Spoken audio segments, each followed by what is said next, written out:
Meron kaming favorite steakhouse dito sa Malabon. Masarap doon. Kaya lang minsan, kailangan nating magtipid.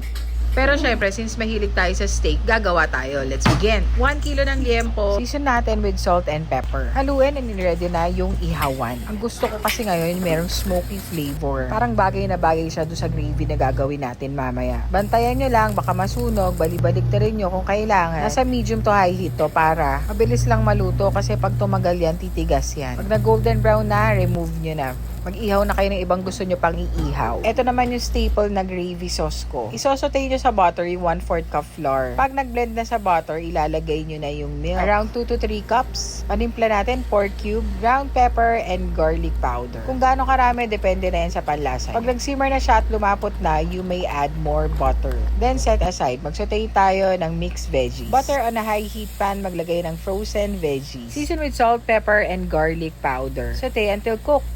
And you are done. Meron ka na namang alam na napakasarap na dish na pwede mong ihain sa family mo. As always, napakasarap yan. Share mo to and comment ka na din.